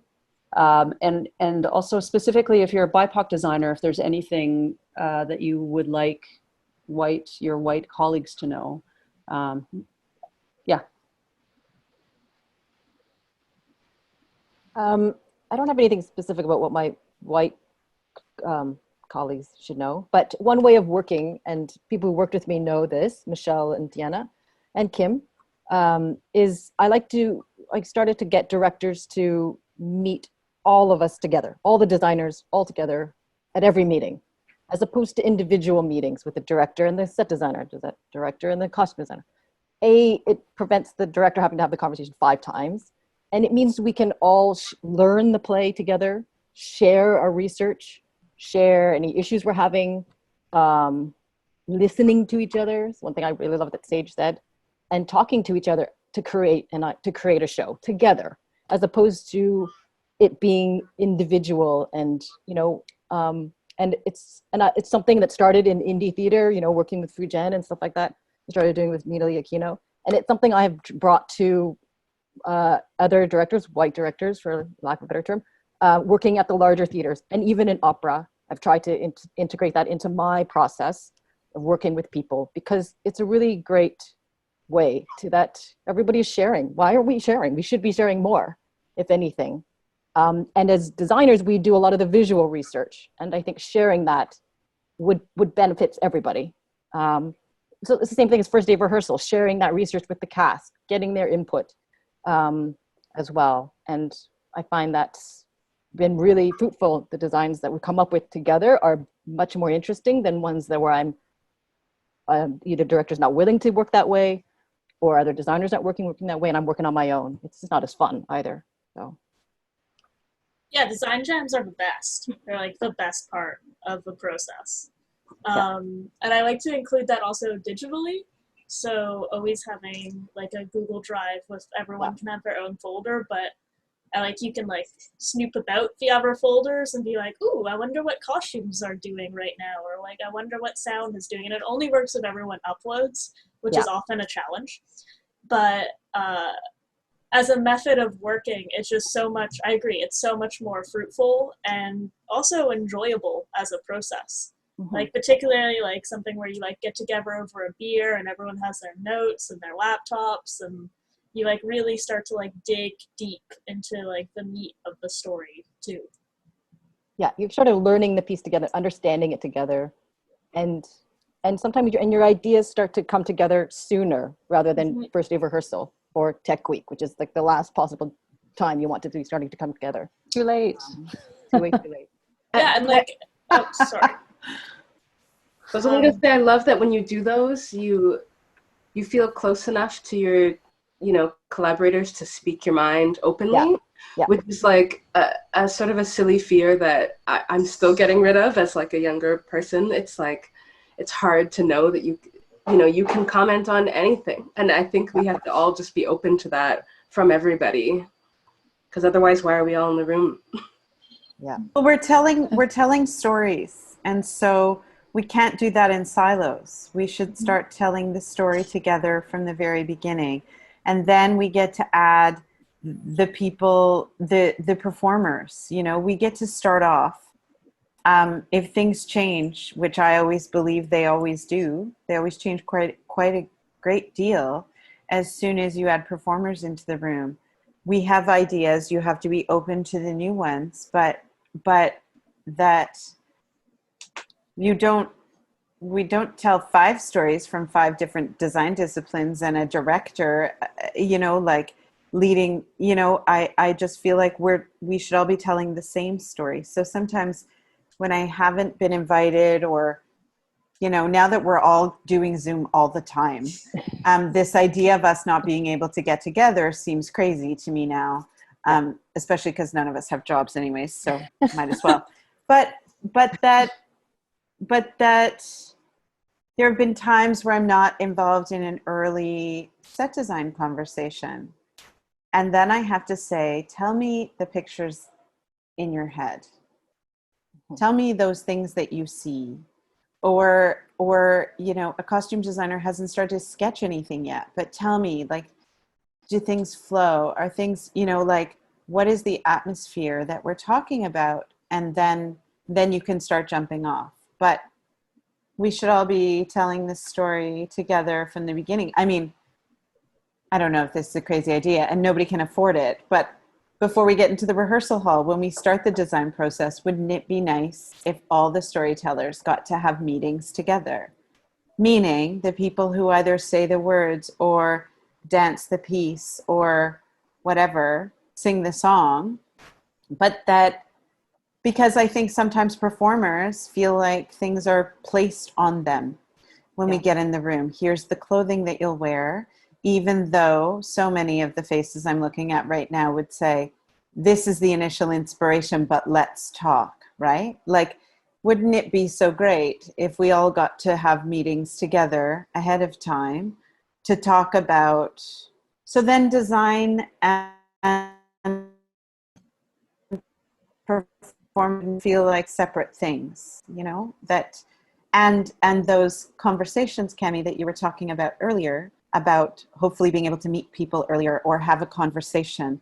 Well, wouldn't it be interesting if they also heard this idea about, you know, I often on first days of rehearsal never say anything, or sometimes I say a bunch because I'm a lighting designer. Sure, we can have a concept, but unless we're working, unless that's the direction that rehearsal goes in, I'm happy to throw all of that out the window and just respond to what happens in the room. But wouldn't it be nice that we all have this idea of the first day and how we start to tell the story? We're on the same page on the first day that we step into the rehearsal hall, but that we all have pre-production and everyone's pre-production sort of starts together. That's utopia. That's never going to happen, I realize. Whatever. Well, and like with inclusivity, one of the shows I worked on, the actors were also invited to the production meetings, which was really cool, and I hadn't seen before. And they didn't say anything, which was fine. But just by being there, there was like an increased sense of empathy because they were allowed into like our technical side of the world and could see how many pieces were all moving around them and how busy everything was. So like more awareness and more knowledge like only can breed empathy in terms of like connecting with your performers and your performers connecting with you. I think what's great about having these, you know, these designer jams or these, you know, all-inclusive production meetings early on is that you develop the language of the show and you develop trust in everyone else. Because I find certainly, and even now, but certainly when I was starting out, there were times when there might be something that came up in a production meeting that I'd feel slightly uncomfortable about, or I wasn't sure, like, could that be misconstrued the wrong way, or could someone take offense to this choice? But I felt like, well, I'm the sound designer. This is not my domain. I don't do costumes. I don't do XYZ department. So, you know, it's not my place I don't want to step on anyone's toes. But instead of thinking of it that way in terms of infringing on someone, this is my discipline and this is your discipline, it's, again, coming back to the central idea of what story are we trying to tell and who are the people that we're trying to support. And I was working on a factory show a number of years ago, and we were in Tech Week, and I was sitting next to Louise Gunan, who was doing lighting. And there's a cue that just wasn't lining up for us. And she's like, tell me if this is, you know, infringing, but here's a suggestion. If you like move the timing of this cue, I was like, oh man, that's brilliant. Like, I would not have thought of that. And she's like, you know, you don't have to listen to me. And I was like, are you kidding me? Like, you've sat next to the best sound designers for several decades now. I think you know a bit more about sound than I do, quite frankly. And because it's about instinct and it's about impulse. And that's what that's the same language that we speak. And that's what we're all hired for because of our instincts. And I think if we can trust each other in that some of the most beautiful collaboration can come out of that when you have respectful discussion and you know that it's coming from a place of generosity and it's not attacking anyone for what their choice is or what decision they made. Because sometimes we do things almost too rationally. And there comes a time when if you can listen to your gut instinct and you feel comfortable then bringing that up, being like, hey, is this landing the way that I think it is? Yeah. Then we could also mitigate or avoid a lot of emergencies down the road. So.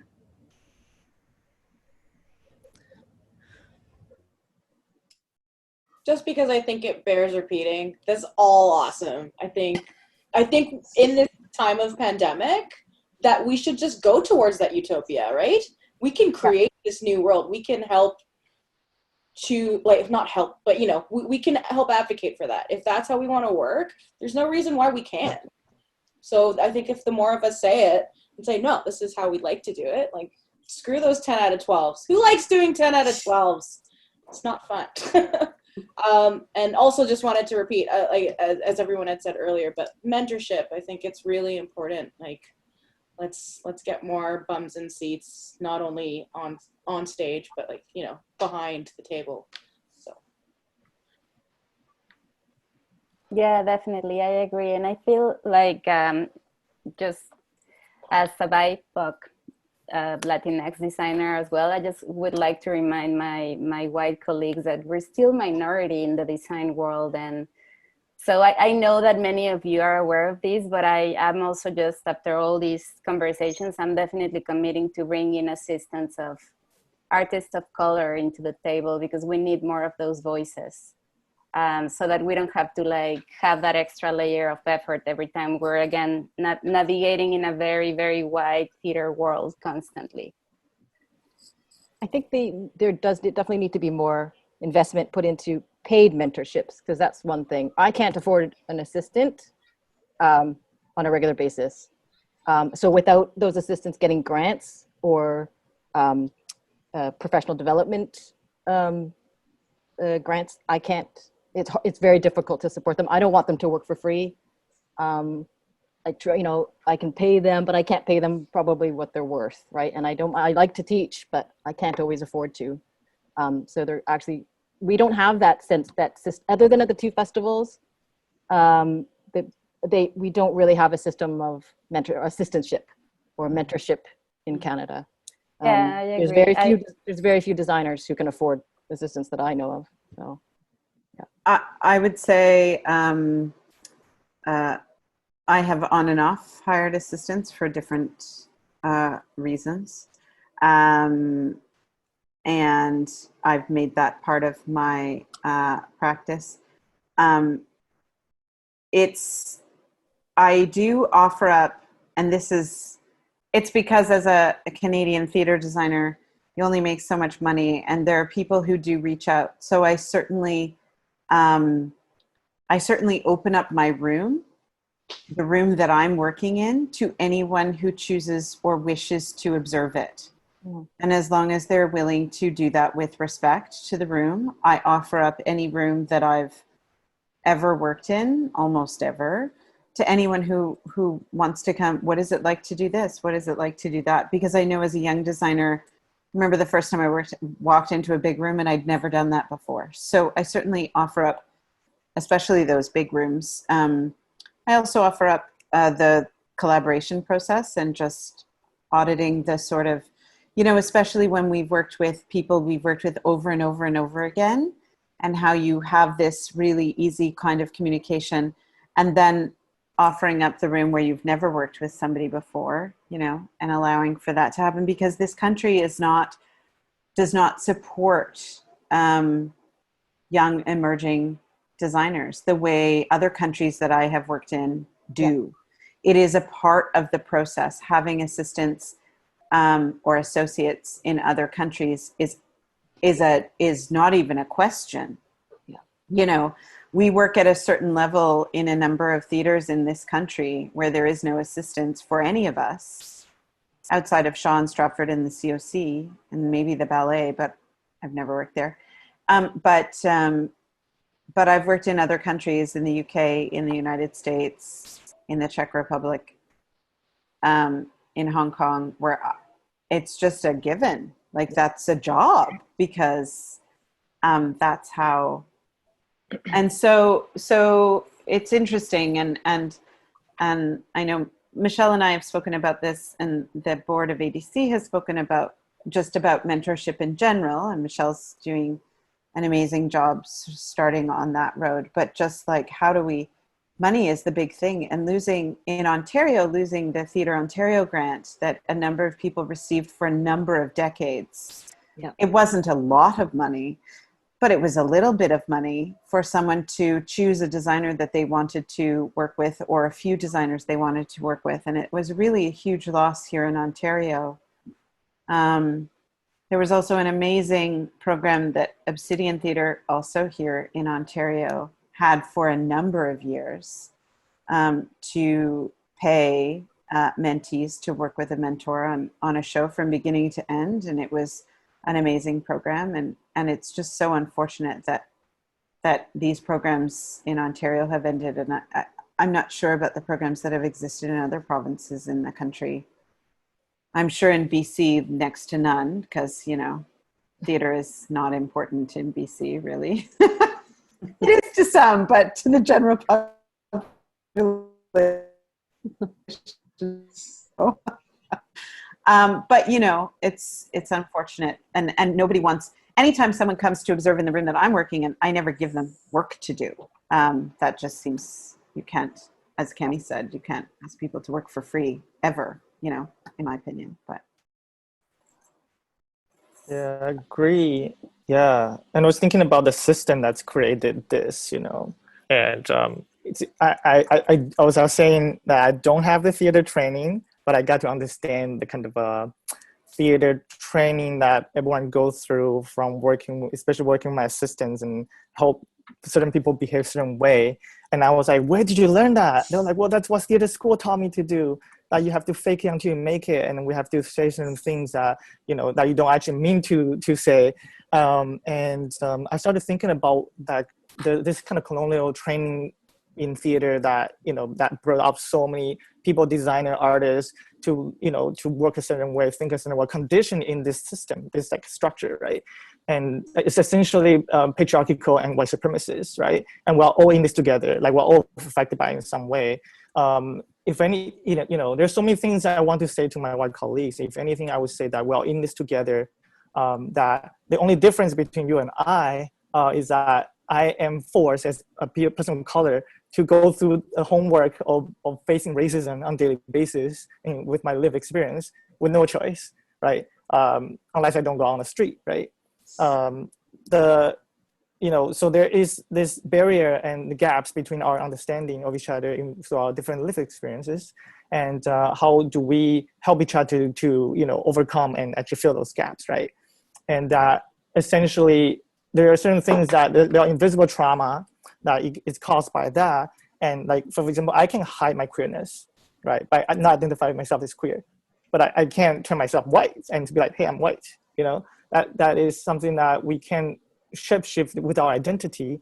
And so constantly walking with this body with color, it's interesting that to a point, sometimes, you know, all this concept of like, you feel your body is defected by the system, and how do we, you know, in a way to heal from that, this voice that's overarching this whole time.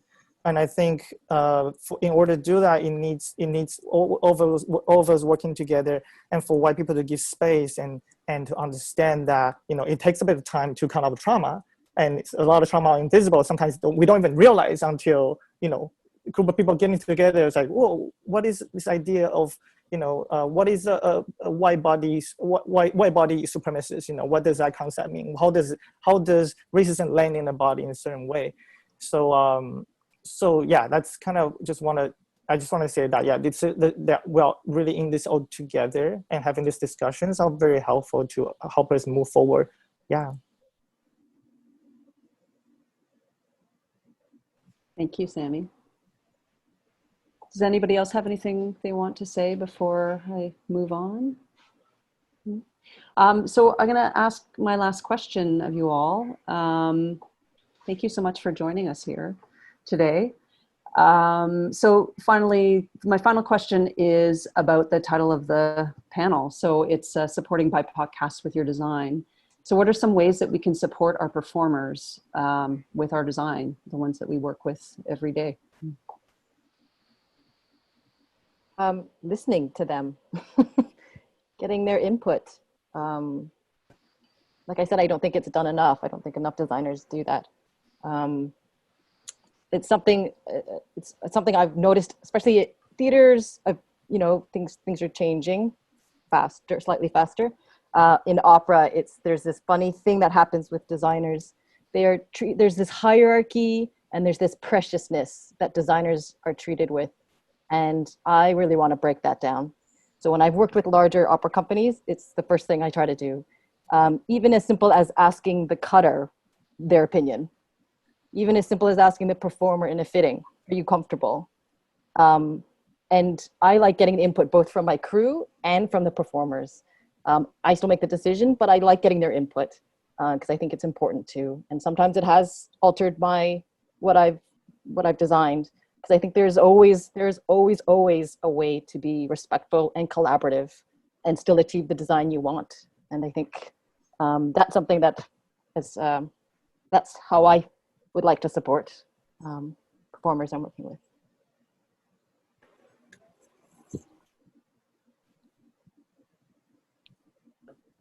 And I would add to that what you said before, Camille, as well, about researching. Like the moment you get a contract, just get familiar with who your cast is. And something I didn't do for the longest time, but try to represent that race as much as you can in your sketches as a designer.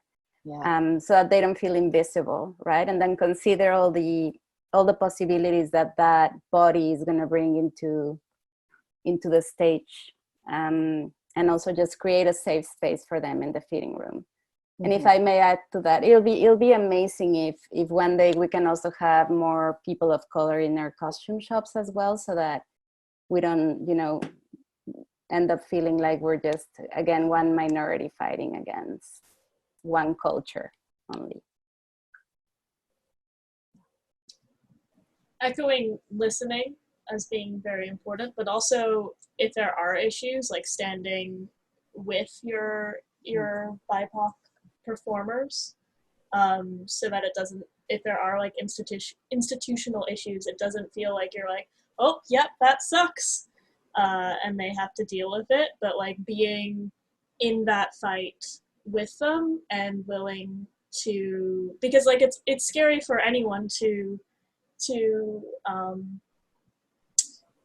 go against a producer or have these conversations, because there's always the fear of like being, as CJ said earlier, being labeled like difficult,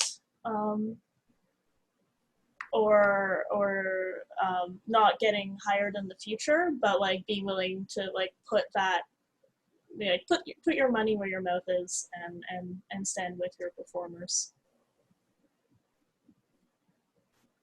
Something I find that's sort of unique to the theater process, or I guess dance and opera compared to film, let's say, is how much contact you actually have with the performers and the cast. And I've started to try to make it more of a priority to, even though we're all busy and we're often juggling multiple contracts, to find certain days in the week where I stick around during lunch or break and talk to people when they're not, at work or on the clock, because people, they loosen up and they relax in a way that they often don't feel that they have the capacity to in rehearsal, because we're all professionals at that point. But it's even that act of just sitting there, listening to what conversations are happening in the break room, and then people feel more comfortable approaching you than during tech week if they have an issue, just because they've seen your face. You're not just a blob sitting at the back with your computer screen during tech. It's a person that they've seen over and over again, and who seems more approachable. So, yeah.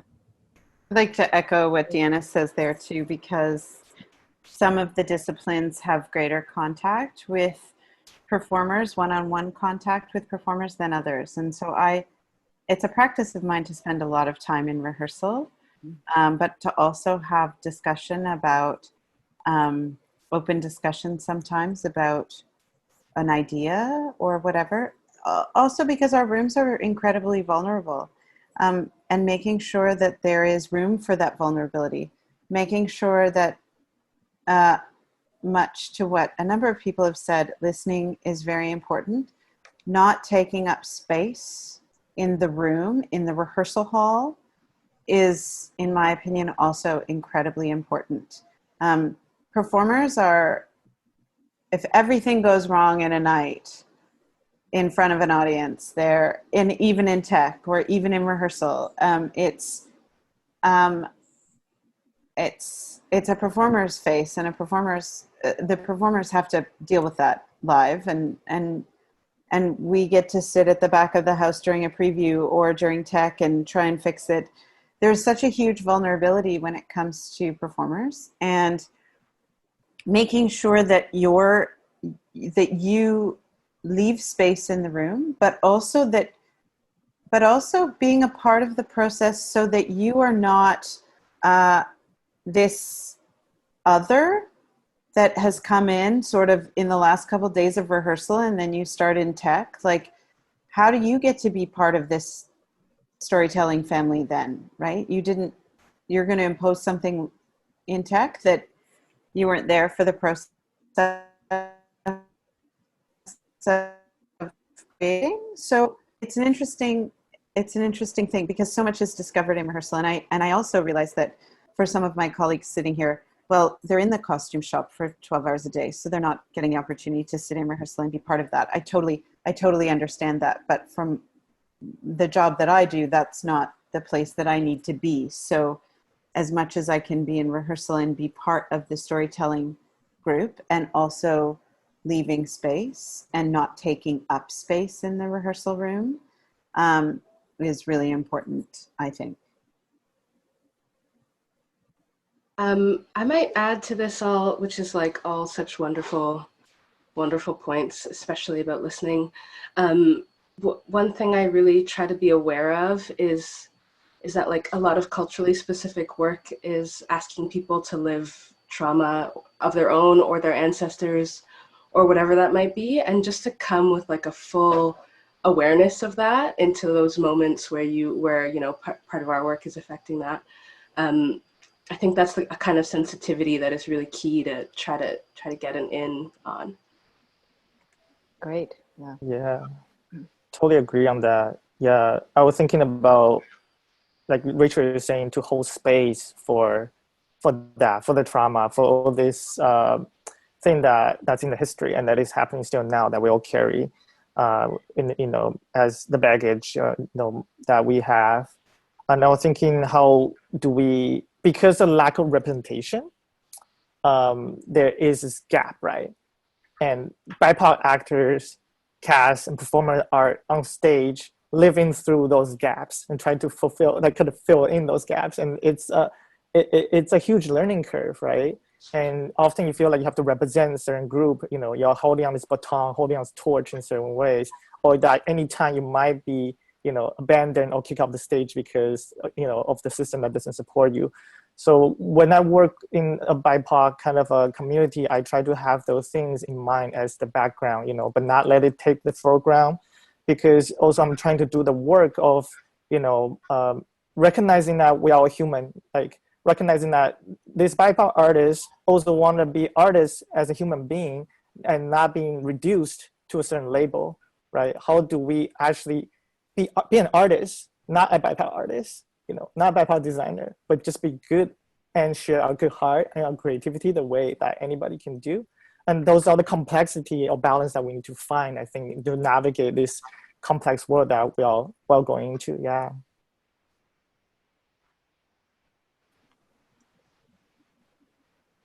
Thank you, Sammy. Does anybody else have anything they want to say before we wrap up here? Well, thank you all so much for giving us your time and your expertise and your stories. Look out for future discussions through the title block and ADC. We're going to keep the conversation going. It's all really important work, and we need to talk about it. Michael? I'm here. God, yes, absolutely. Thank you so much, everyone, for another, very important and fantastic discussion. It was just such a great experience to witness that tonight. And I would point everyone towards thetitleBlock.com, where this discussion will be made into an audio format and released hopefully in the next couple days. That depends on a lot of things in my life right now, but that's okay. I will get it out as soon as I can. A reminder that I am just finishing up the rest of the interviews I've done in Vancouver. So I'm just editing a conversation I had with Michael Whitfield, the former head of lighting design at the Stratford Festival back in the 70s and 80s. So that'll be out soon as well. And then I'll be collecting a whole bunch of other names to start interviewing people for the next round, hopefully starting in August. So thank you once again for everyone for being here. Thank you for the Associated Designers of Canada for sponsoring this. And I should mention, I think it's important to mention that the ADC actually provided a stipend for people to be here. Is that correct, Michelle? That's right. It's a small honorarium. I wish it were more, but yes. Yeah, so it's also very important.